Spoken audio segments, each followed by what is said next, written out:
ఇప్పుడు ఆత్మ అని తెలుసుకున్నావు నువ్వు. ఓకే, ఆత్మకి నొప్పి ఉంటుందా, శరీరానికి నొప్పి ఉంటుందా? ఆత్మకి ఆత్మకి ఉంటుంది. ఆత్మకి ఎలా నొప్పి ఉంటుందో చెప్పాలి. అంటే ఫీల్ అవుతాం కదా, ఏదైనా అయితే ఫీల్ అవుతాం. బాధ కలిగింది. అది ఓకే, నాకు చూపించాలి. ఆత్మకి ఎలా నొప్పి ఆత్మకి ఎలా నొప్పి ఉంటుందో చెప్పాలి, వివరించాలి. ఇప్పుడు మీ బొగ్గనికి వెళ్ళాను అనుకో, నొప్పి దేనికి వస్తుంది? శరీరానికి, ఆత్మకి. శరీరానికి నొప్పి ఉంటుంది కానీ ఆత్మ ఫీల్ అవుతుంది.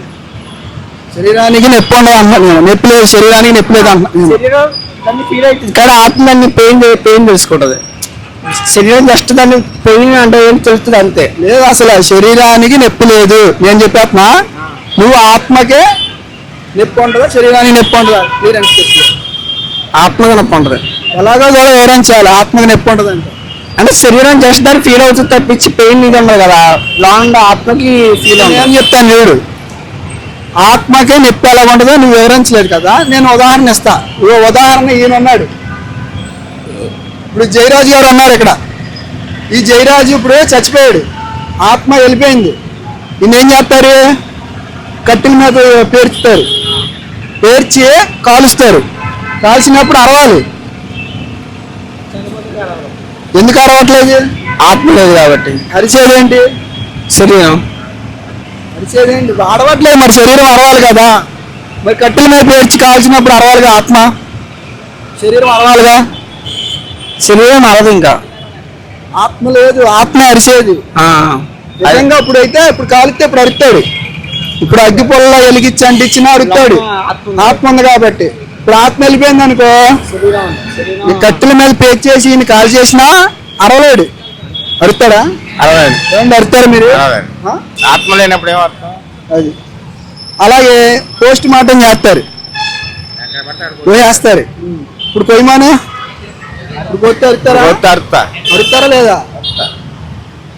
ఇప్పుడు కొడితే అరుతారా లేదా? అరుతా. నొప్పి కలుగుద్ది ఆత్మకే.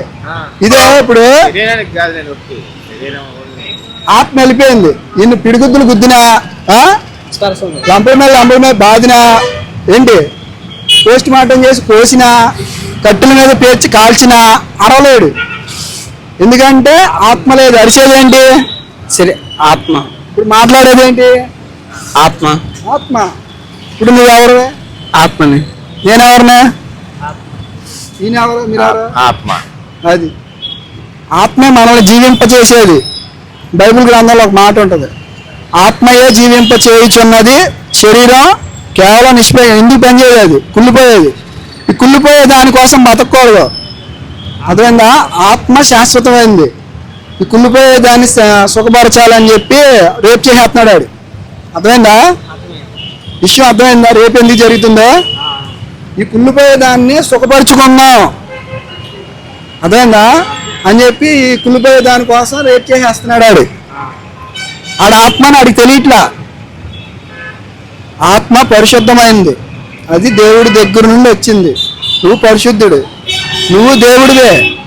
దేవుని కుమారుడు అంటే దేవుడు కుమారుడు ఏమవుతాడు? రాజకుమారుడు ఏమవుతాడు? రాజు. తర్వాత రాజు అవుతాడు కదా. మరి దేవుని కుమారుడు ఏమవుతాడు? దేవుడు. దేవుడు. కుక్క పిల్ల పడితే ఏమైంది? కుక్క అవుతుంది. సింహాన్ని పిల్ల పడితే ఏమైంది? సింహం అవుతుంది. పెరిగిందా సింహం అని అంటారు కదా, అంతేనా? మరి దేవునికి కుమారుడు పడితే ఏమవుతాడు? దేవుడు అవుతాడు. మరి నువ్వు దేవుని కుమారుడు, నువ్వేమవుతావు? దేవుడు. నువ్వు దేవుడివే. విషయం తెలియట్లే ఎవరికే. ఇది తెలియక, నేను దేవుడిని అని తెలియక, నేను ఆత్మని తెలియక ఆ సిగరెట్ తాగకుండా కూర్చున్నాడు, బీర్లు సీసాలు తెచ్చుకొని తాగుతున్నాడు.